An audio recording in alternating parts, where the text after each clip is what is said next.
સિંધુવાસીઓનું સામાજિક જીવન એટલે કે સિંધુ ખીણ સંસ્કૃતિના જે લોકો છે એમનું સામાજિક જીવન કેવું હતું? તો સિંધુ સંસ્કૃતિના જે લોકો છે એમની સમાજ વ્યવસ્થા વિશે જરૂરી માહિતી મળતી નથી. એનું કારણ એ છે કે આપણે હજી સુધી એમની લિપિને ઉકેલી શક્યા નથી. પરંતુ અહીંયા જે ખોદકામ કરવામાં આવ્યું હતું એ ખોદકામને આધારે અહીંના જે નગરો છે એ નગરોમાંથી આપણને ઘણા બધા ભગ્નાવશેષો એટલે ભાંગેલા અવશેષો મળી આવ્યા હતા. આ વિવિધ જે અવશેષો છે ને, ભાગેલા અવશેષો મળ્યા હતા, એને આધારે વિદ્વાનો સામાજિક જીવન અંગે અનેક તર્ક વિતર્ક કરે છે. એટલે આપણને એટલામાંથી ખ્યાલ આવી ગયો કે હજી સુધી માત્ર વિદ્વાનો, ઇતિહાસકારો, પુરાતત્વવિદો માત્ર તર્ક વિતર્કો કરે છે. હજી સુધી આપણે ફાઇનલ સ્ટેજ સુધી, ફાઇનલ નિર્ણય સુધી પહોંચ્યા નથી કે ખરેખર સિંધુવાસીઓનું સામાજિક જીવન કેવું હતું. માત્ર એમની જે આપણને પુરાતત્વીય સાધનો મળ્યા છે, જે અવશેષો મળ્યા છે, એ અવશેષોને આધારે આપણે અર્થઘટન કરવાનો પ્રયત્ન કરીએ છીએ કે સિંધુવાસીઓનું જીવન આ પ્રકારનું હશે. તો હવે આપણે એમના જીવન વિશેના કેટલાક સામાજિક જીવન વિશેના કેટલાક પાસા વિશે ચર્ચા કરીએ. તો સૌથી પહેલાં આપણે વાત કરીએ કે પ્રજા, અહીંયા કેવી પ્રજા રહેતી હતી? તો ખોદકામમાંથી જે આપણને અવશેષો મળી આવ્યા છે, માનવ દેહના અવશેષો, એના અધ્યયનથી એ બાબત સ્પષ્ટ થાય છે. શેના અવશેષો? તો માનવ દેહના અવશેષો. કેમ? કેમ કે એ કઈ પ્રજા હતી જે સિંધુ ખીણની સંસ્કૃતિમાં રહેતી હતી, તો એ આપણને બીજા અવશેષોને આધારે ખ્યાલ નહીં આવે. એના માટે આપણે માનવ દેહના અવશેષો જે આપણને હાડપિંજરો મળી આવ્યા છે એનાથી જ ખ્યાલ આવશે કે એ કઈ પ્રજા હતી. એના આધારે એવું સ્પષ્ટ થયું કે અહીંયા આગળ પ્રોટો ઓસ્ટ્રેલોઇડ, ભૂમધ્યસાગરીય, આલ્પાઇન તથા મંગોલિયન, આ 4 પ્રકારની પ્રજા જે છે એ વસવાટ કરતી હતી. એટલે કે આ સભ્યતાના જે નગરો છે ને એ વિભિન્ન સંસ્કૃતિઓના મિલન બિંદુ બની ગયા હતા. અલગ અલગ સંસ્કૃતિના લોકો છે. Proto Australoid, ભૂમધ્યસાગરીય, Alpine, Mongolian, Dravidian, આ બધા અલગ અલગ સંસ્કૃતિઓના લોકો છે ને એમને મળીને એક આખી સંસ્કૃતિ બની, એ આપણી સિંધુ સંસ્કૃતિ. એટલે અહીંયા આગળ આ 4 પ્રકારની જે પ્રજા છે એ લોકો રહેતા હતા. હવે આપણે વાત કરીએ કે સામાજિક વર્ગો વિશે. એડી પુસાલકર, ડૉક્ટર પ્રોફેસર એડી પુસાલકરે કીધું છે કે જે અવશેષો પ્રાપ્ત થયા છે એને આધારે તે સમયનો જે સમાજ છે સિંધુ ખીણ સમયનો, એ સિંધુ ખીણ સમયના જે સમાજને 4 ભાગોમાં વિભાજિત કર્યો છે. એમાં પહેલો ભાગ છે ને એ પહેલા ભાગની અંદર વિદ્વાનો, યોદ્ધાઓ, વૈદો, જ્યોતિષીઓ, ધર્મગુરુઓ, આ બધા પહેલા વર્ગની અંદર આવ્યા, ફર્સ્ટ ક્લાસની ટિકિટવાળા. કયા કયા? વિદ્વાનો, યોદ્ધાઓ, વૈદો, જ્યોતિષીઓ, ધર્મગુરુઓ. બીજા વર્ગની અંદર સૈનિકો હતા, બરાબર. ત્રીજા વર્ગની અંદર કોણ હતું? તો સામાન્ય વેપારીઓ અને કારીગરો હતા.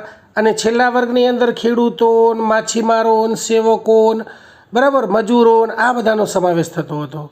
તો જે 4 ભાગો પાડ્યા છે, તો 4 ભાગોની અંદર પહેલા વર્ગ જે છે એ યોદ્ધાઓ, વૈદો, જ્યોતિષીઓ, ધર્મગુરુઓ, આ બધા. બીજા વર્ગમાં સૈનિકો, ત્રીજા વર્ગની અંદર સામાન્ય વેપારીઓ અને કારીગરો, અને ચોથા વર્ગની અંદર બાકીના જે વધ્યા એ બધા. હવે જોઈએ કે એ સમયની અંદર કુટુંબ પ્રથા કેવી હતી. તો સિંધુ ખીણ સમાજ જે સભ્યતા છે એ લોકોના સમાજની અંદર સમાજનું મૂળ એકમ જેને કહેવાય ને, રૂટ. અત્યારે પણ સમાજનું મૂળ એકમ કયું છે? કુટુંબ છે. એ વખતે પણ કયું હતું? કુટુંબ હતું. દરેક કુટુંબના દરેક ઘરની અંદર કોણ રહે? તો માતા પિતા, ભાઈ બહેન, પુત્ર પુત્રી, પતિ પત્ની, આ બધા રહેતા હતા. વિદ્વાનોનું એવું અનુમાન છે, જો અનુમાન છે, વિદ્વાનો ચોક્કસ નથી કહેતા, વિદ્વાનો હજી અનુમાન કરે છે. ભાષા જ્યારે આપણે વાંચી શકીશું ત્યારે આપણે શ્યોર કહીશું. સિંધુ ખીણની સંસ્કૃતિના લોકોમાં સંયુક્ત કુટુંબ પ્રથા પ્રચલિત હતી. એટલે હજી સુધી લોકો વિભક્ત થયા નહોતા, સંયુક્તની અંદર રહેતા હતા. જોયું ને, માતા પિતા, ભાઈ બહેન, પુત્ર પુત્રી, પતિ પત્ની, આ બધા સાથે રહેતા હતા. સિંધુ ખીણના ખોદકામ દરમિયાન, જ્યારે સિંધુ ખીણ સંસ્કૃતિનું ખોદકામ કરવામાં આવ્યું એ વખતે માતૃદેવીની મૂર્તિઓ પણ મોટા પ્રમાણની અંદર મળી છે. તો એનાથી શું સ્પષ્ટ થાય કે સિંધુ સમાજ કેવો હતો? સિંધુ સંસ્કૃતિનો સમાજ માતૃસત્તાત્મક હતો. કેવો હતો? માતૃસત્તાક સમાજ હતો. એટલે કે માતાને વિશેષ મહત્ત્વ હતું. એના પછી આપણે ખોરાકની વાત કરીએ. તમે હવે અત્યાર સુધી આપણે જે જોયું છે એમાં એ જોયું છે કે સિંધુ ખીણ સંસ્કૃતિના લોકો છે કે કોમ્પ્યુટર યુગના, મોબાઈલ યુગના લોકો હતા નહીં. અત્યાર સુધી કંઈ એટલી બધી ખોરાકના ને એટલી બધી સંશોધન નહોતું થયું. હજી આપણને ખબર છે કે છેક પ્રાગૈતિહાસિક જે યુગ છે એ જેવો પૂરો થાય છે, ધાતુ યુગ શરૂ થાય છે અને તરત જ સિંધુ ખીણની સંસ્કૃતિ આવી જાય છે. તો એટલો બધો હજી વિકાસ તો થયો નથી. તો સિંધુ ખીણ સંસ્કૃતિના લોકો છે એનો મુખ્ય વ્યવસાય શું હતો? ખેતી. જો આગળ તમને એ પણ જોવા મળશે કે મુખ્ય વ્યવસાય ખેતી નહીં, જે વ્યાપાર હતો. અહીંનો મુખ્ય વ્યવસાય કયો હતો? વ્યાપાર હતો. નગરીય સભ્યતા હતી, વ્યાપાર અહીંનો મુખ્ય હતો. બરાબર. તો ખેતી અને પશુપાલન હતો. એટલે શું કરતા? એ ખોરાકની અંદર અનાજ અને માંસનો ઉપયોગ કરતો હતો. શેનો? અનાજનો ઉપયોગ કરતા હતા ને માંસનો ઉપયોગ કરતા હતા. એટલે અનાજનો ઉપયોગ કરવાવાળા કોણ? શાકાહારી. અને માંસનો ઉપયોગ કરવાવાળા માંસાહારી. અને બંનેનો ઉપયોગ કરતા હોય મિશ્રાહારી. જો ઘઉં, જવ, ચોખા, દાળ, ખજૂર, શાકભાજી, ફળફળાદી આ બધા એમના મુખ્ય ખાદ્ય પદાર્થો હતા. શું ખાતા? ઘઉં, જવ, ચોખા, દાળ, ખજૂર. જો આ બધું આપણે અત્યારે પણ ખાઈએ છીએ ને. આ ઉપરાંત તેઓ માંસ, માછલી તથા ઈંડાનું પણ સેવન કરતા હતા. આપણા પણ લોકો એનું સેવન કરે છે. એનો મતલબ એમ કે બહુ ખોરાકની અંદર કંઈ ખાસ કંઈ ડિફરન્સ લાગતો નથી. આગળ જોઈએ. તેઓ ગાય, ઘેટા, બકરા, સુવર, મરઘી, માછલી વગેરેના માંસનો ઉપયોગ કરતા હતા. અત્યારે પણ લોકો ખાય છે. લીંબુ, શ્રીફળ, કમળ કાકડી વગેરે જેવા ખાદ્ય પદાર્થોના અવશેષો પણ મળ્યા છે. બરાબર. અત્યારે પણ આપણે ઉપયોગમાં લઈએ છીએ. આ ઉપરાંત તેઓ બાજરી, તલ, ખજૂર, લીંબુ, તરબૂચ, શાકભાજી એનો પણ ઉપયોગ કરતા હતા. અત્યારે પણ થાય છે. પશુપાલનને લીધે તેઓ આહારની અંદર દૂધ અને દૂધની બનાવટોનો પણ ઉપયોગ કરતા હતા. એટલે ટૂંકમાં જોઈએ તો ખોરાક જે છે એ સિંધુ ખીણ સંસ્કૃતિના લોકોનો ખોરાક છે એ સામાન્ય ખોરાક છે. બરાબર. લગભગ અત્યારના ખોરાકની સાથે મળતો આવે છે. હવે બીજું આપણે વાત કરીએ કે વેશભૂષા. એ વખતે લોકો કેવા પ્રકારના કપડાં પહેરતા હશે? તો સિંધુ ખીણ સંસ્કૃતિના ખોદકામ દરમિયાન મળી આવેલ જે મુદ્રાઓ છે ને, મુદ્રાઓ, મહોરો, શિલ્પ, આ બધાના અવશેષો ઉપરથી ત્યાંની વેશભૂષા વિશે માહિતી મળે છે. કેમ કે કોઈ પણ આપણે જોઈએ કે કોઈ પણ મહોર હોય, એ મહોરની અંદર ધારો કે કોઈ પણ શીલની અંદર કોઈ આકૃતિ દોરેલી હોય તો એ આકૃતિની અંદર સ્ત્રી હોય કે પુરુષ હોય એને કેવા પ્રકારના કપડાં પહેરેલા છે એ ઉપરથી આપણને ખ્યાલ આવે કે સિંધુ ખીણ સંસ્કૃતિના લોકો કેવા પ્રકારના કપડાં પહેરતા હશે. તો સિંધુ સંસ્કૃતિના લોકોની વેશભૂષા છે ને એમાં સાદગી જોવા મળે છે. કેવા? સિમ્પલ. ફેશનેબલ નહોતા અત્યારે જેવા, સિમ્પલ હતા. સામાન્ય રીતે સ્ત્રીઓ અને પુરુષો છે ને બે કપડાં પહેરતા. અત્યારે આપણે બે જ પહેરીએ છીએ ને, પેન્ટ શર્ટ પહેરે. બરાબર ને. ઘણી મૂર્તિઓ જે છે ને અને મુદ્રાઓ એની અંદર નીચેના ભાગમાં ધોતી જેવું અધોવસ્ત્ર અને ઉપરના ભાગમાં સીવ્યા વિનાનું ઉપવસ્ત્ર જોવા મળે છે. હજી આપણા મહારાજ એવું જ પહેરે છે ને, નીચે ધોતી જેવું અધોવસ્ત્ર અને ઉપર સીવ્યા વિનાનું ઉપવસ્ત્ર. બરાબર. હવે તેઓ સુતરાઉ અને ઊનના વસ્ત્રો ધારણ કરતા હતા. સુતરાઉ એટલે કોટન. એનો મતલબ એમ કે કપાસની ખેતી ચાલુ થઈ ગઈ હશે. ઊન તો હોય જ ઘેટાનું. બરાબર ને. અને ઉચ્ચ વર્ગની મહિલાઓ આખા શરીરને વસ્ત્રો લપેટતી હતી. હવે આપણે જોઈએ કે શૃંગાર પ્રસાધનો કેવા હતા, શણગાર કેવો હતો. શૃંગાર કેવો કરતા હતા? તો પુરુષો છે ને એ દાઢીને મૂછ રાખતા. બરાબર. ખર્ચ વગરનું. અને વાળને સુંદર રીતે ગૂંથતા. કેટલાક પુરુષો છે ને એ તો મુંડન પણ કરાવતા હતા. બરાબર. પુરુષો નાના તથા મોટા એમ બંને પ્રકારના વાળ રાખતા. કેટલાક નાના વાળ રાખે, કેટલાક મોટા વાળ રાખે. અને મોટા વાળ ધરાવતા પુરુષો એની માથે ચોટી બાંધતા. બાંધવી જ પડે ને. બરાબર ને. સ્ત્રીઓ શું કરતી? વાળને કલામય રીતે ઓળવાની શોખીન હતી. અત્યારે પણ સ્ત્રીઓ કલાત્મક રીતે વાળને ઓળવાની શોખીન છે.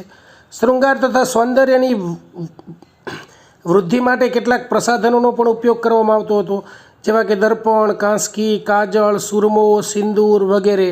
અત્યારે હવે બધી અલગ અલગ કંપનીની પ્રોડક્ટ છે, એ વખતે નથી. બરાબર. હવે આપણે જોઈએ કે સિંધુ ખીણ સંસ્કૃતિના લોકો આભૂષણો, ઘરેણાં કેવા પહેરતા હતા? તો જો અહીંના સ્ત્રી પુરુષો આભૂષણોનો ખૂબ જ રુચિપૂર્વક ઉપયોગ કરતા હતા, રસપૂર્વક ઉપયોગ કરતા હતા. સ્ત્રીઓ અને પુરુષો એ બંને આભૂષણોના શોખીન હતા. એવું ને ખાલી સ્ત્રીઓ શોખીન હતી, પુરુષો પણ શોખીન હતા. હાર, વીંટી, કુંડળ, કડા આ બધું છે ને સ્ત્રીઓ અને પુરુષો બંને પહેરતા હતા. હાર, વીંટી, કુંડળ, કડા. સ્ત્રીઓના આભૂષણો છે ને આ તો છે ને બંને પહેરતા હતા. બરાબર. હાર, કુંડળ, કડા, વીંટી આ તો બંને પહેરતા હતા. પણ હવે સ્ત્રીઓના સ્પેશિયલ આભૂષણો એની અંદર કંદોરા, બંગડીઓ, એરિંગ, બ્રેસલેટ, ઝાંઝર, બાજુબંધ, કર્ણફૂલ, કમરબંધ, કટી મેખલા, લોળિયા, લટકણિયા, કંઠી, નથણી આ બધા જે છે ને એ સ્ત્રીઓ આભૂષણો પહેરતી હતી. જુઓ કેટલા બધા પ્રકારના આભૂષણો એ વખતની પણ સ્ત્રીઓ પહેરતી હતી, કે ઓછી શોખીન નથી અત્યારે કરતાં. આ ઘરેણાં છે ને એ સોના, ચાંદી, હાથીદાંત કિંમતી પથ્થરો, કાંસા, તાંબા, છીપ, હાડકાં, પકવેલી માટીમાંથી અલગ અલગ રીતે અલગ અલગ જે વસ્તુઓ છે એની અંદરથી અલગ અલગ ધાતુઓમાંથી, હાથીદાંતમાંથી, કિંમતી પથ્થરોમાંથી, કાંસું, તાંબુ, છીપ, હાડકાં, પકવેલી માટી આ બધામાંથી બનાવવામાં આવતા હતા. અને ચકચકિત કરેલા કાંસાનો છે ને એ વખતે અરીસા તરીકે ઉપયોગ કરવામાં આવતો હતો. અત્યારે જેવો છે ને જે ગ્લાસ અરીસાનો આવે છે ને કાચ એ વખતે નહોતો. એટલે ચકચકિત કરેલું જે કાંસાનું હોય ને એનું કાંસાનું જે એનો દર્પણ તરીકે ઉપયોગ કરવામાં આવતો હતો. હવે આપણે જોઈએ કે મનોરંજનના સાધનો, જો મનોરંજન તો જોઈએ, કોઈ પણ યુગની અંદર જોઈએ ને તો માણસને ખુશ રહેવા માટે, માણસને પોતાનો સમય સારી રીતે પસાર કરવા માટે મનોરંજન તો જોઈએ. તો મનોરંજનમાં શું કરતા? તો જંગલી પશુઓનો શિકાર કરતા, શતરંજ કે ચોપાટ જેવી પાસાની રમત રમતા, જુગાર રમતા, નૃત્ય કરતા, સંગીત કરતા, બરાબર, ગાડાની હરીફાઈઓ કરતા, પશુઓની સાઠ મારી પશુઓને ઝઘડાવતા, મરઘાની લડાઈ કરાવતા, માછીમારી કરતા. આ વગેરે મનોરંજનના મુખ્ય સાધનો હતા. કેમ કે મનોરંજન વગર તો મનોરંજન થઈ જાય ને, આખો દિવસ કેવી રીતે પસાર કરે? બાળકોના જે રમકડા છે એની અંદર પૈડાવાળી નાની ગાડીઓ, જુઓ અત્યારે ગાડીઓનો કન્સેપ્ટ એ વખતે આવી ગયો હતો. લાકડી ઉપર ચડતો ઉતરતો વાંદરો, પશુ પક્ષી આકારના રમકડા, ખેંચાતો પક્ષી આકારનો રથ, ડોકું હલાવતો બળદ, સિસોટીઓ, ઘૂઘરા, લખોટા, માટીના ગાડા, વહાણો, પાસા, આ બધા આ પ્રકારના મનોરંજનના સાધનોનો ઉપયોગ એ વખતે કરવામાં આવતો હતો. એનાથી આગળ આપણે વાત કરીએ તો સિંધુ ખીણ સંસ્કૃતિના ખોદકામથી અનેક ચિત્રો એવા મળ્યા છે જેનાથી સિદ્ધ થાય છે કે પુરુષો જે છે એ શિકારના શોખીન હતા. તેમની મુદ્રાઓ ઉપરના વીણા તથા તંબુરાના ચિત્રો તેમનો સંગીતનો શોખ દર્શાવે છે. સંગીત પ્રેમી પણ હતા. અહીંથી જે પ્રાપ્ત થયેલ કાંસાની નૃત્ય કરતી પ્રતિમા તેમની નૃત્ય સંગીત પ્રત્યેની જે અભિરુચિ દર્શાવે છે. આ રમકડા મોટે ભાગે શેમાંથી બનતા હતા? તો માટીમાંથી, ક્યારેક તાંબા કે કાંસા કે પિત્તળના પણ બનાવવામાં આવતા હતા. રમતગમતના અવશેષો, અહીંના લોકો જે છે એ રમતપ્રિય તથા બાળકોના ઉછેર અંગે પણ અહીંના લોકો જાગૃત હતા એવું કહી શકાય. હવે આપણે જોઈએ કે અહીંયા સ્ત્રીઓની સ્થિતિ કેવી હતી. તો જુઓ, વિદ્વાનોનું એવું અનુમાન છે કે સિંધુ ખીણ સંસ્કૃતિના સમાજની અંદર સ્ત્રીઓને બહુ મહત્ત્વપૂર્ણ સ્થાન હતું. સ્ત્રીઓ ઉપર કોઈ પણ પ્રકારના સામાજિક બંધનો હતા નહીં. સામાજિક તથા ધાર્મિક ઉત્સવોની અંદર સ્ત્રીઓ પુરુષોની સાથે સમાન રૂપે ભાગ લેતી હતી. પુરુષોનું સ્થાન ઊંચું અને સ્ત્રીઓનું સ્થાન નીચું ને એવું નહોતું. પુરુષો અને સ્ત્રી છે એ પુરુષ સાથે સમોવડી હતી. એ પછી ધીમે ધીમે સ્ત્રીઓનું સ્થાન નીચું આવે છે. અત્યાર સુધી તો બહુ ઊંચું હતું. અહીંના સમાજમાં સ્ત્રીઓમાં પડદા પ્રથા ન હતી. બરાબર. કુટુંબમાં પણ સ્ત્રીઓનું મહત્ત્વપૂર્ણ સ્થાન હતું. સ્ત્રીઓના મુખ્ય કાર્યોમાં બાળકોનું પાલન પોષણ કરવાનું, સૂતર કાંતવાનું, ઘર સંભાળવાનું તથા પશુપાલન આ બધું કરતી હતી. સ્ત્રીને માતૃદેવી માનીને એની પૂજા પણ કરવામાં આવતી હતી. આગળ આપણે જોઈએ આવાગમનના સાધનો, વાહન વ્યવહારના સાધનો. એ વખતે કેવા પ્રકારના વાહન વ્યવહારના સાધનો હશે? તો સિંધુ ખીણ સંસ્કૃતિના રસ્તાઓ પહોળા હતા, પરંતુ કેવા હતા? કાચા હતા. તે સમયે લોકો આવાગમન માટે બળદગાડાનો ઉપયોગ કરતા હતા. એ વખતે મારુતિ, હુન્ડઈ, કિયા મોટર્સ ને આવી બધી કારો આવતી નથી, આવી બધી કંપનીઓ નથી.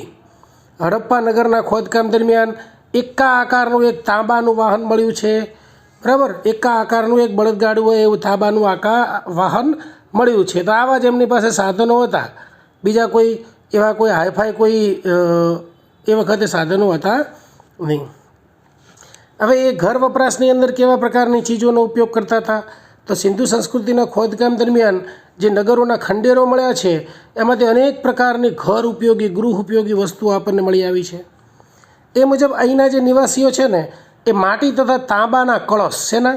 માટી અને તાંબાના બનેલા કળશ, થાળી, પ્યાલા, ચમચી, વાટકી, રકાબી, ચમચા, કુંડી, કથરોટ, કુલડી, ગાગર, કટોરા આ બધા વાસણોનો ઉપયોગ કરતા હતા. બરાબર. ભલે માટીના બનેલા હોય, અત્યારે જેમ સ્ટીલના ના હોય, પણ એ બધા વાસણોનો ઉપયોગ કરતા હતા. માટીના વાસણોને શું કરતા? રંગ કરતા, પછી એના ઉપર ચિત્રકામ કરતા તથા પોલિશ દ્વારા સુશોભન કરવામાં આવતા હતા. બહુ સરસ સુશોભિત કરેલું મસ્ત વાસણ દેખાય તો સારું લાગે ને. પથ્થરની ચક્કીઓ, બરાબર. ચક્કી એટલે અનાજ દળવાની ઘંટી. પછી હાથી દાંતની સોય, બરાબર.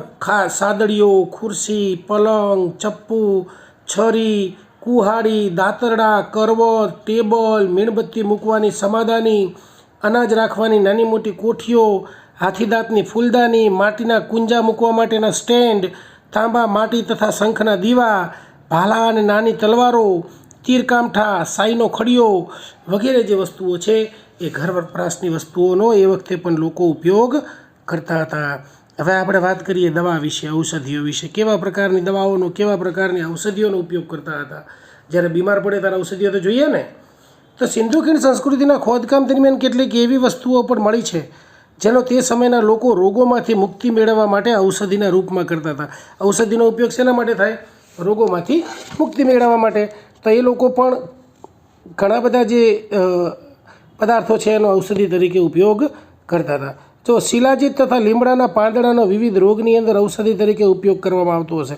એ વખતે આવી દવા કે ગોળી કે ઇન્જેક્શન કે આ બધી સિસ્ટમ નહોતી, એટલે આ રીતે દેશી સિસ્ટમ લીમડાના પાંદડા, શિલાજીત આ બધાનો ઉપયોગ કરવો પડે. આંખ, કાન વગેરે રોગોમાં તેઓ માછલીના હાડકાનો ઉપયોગ કરતા હતા. હરણના શિંગડાનું ચૂર્ણ બનાવીને પણ દવા બનાવતા હતા. એટલે મૂળ આવી દેશી દવાઓ હતી. કંઈ મૂળ અત્યાર જેવી કે એલોપેથિક દવાઓ એ વખતે ના હોય.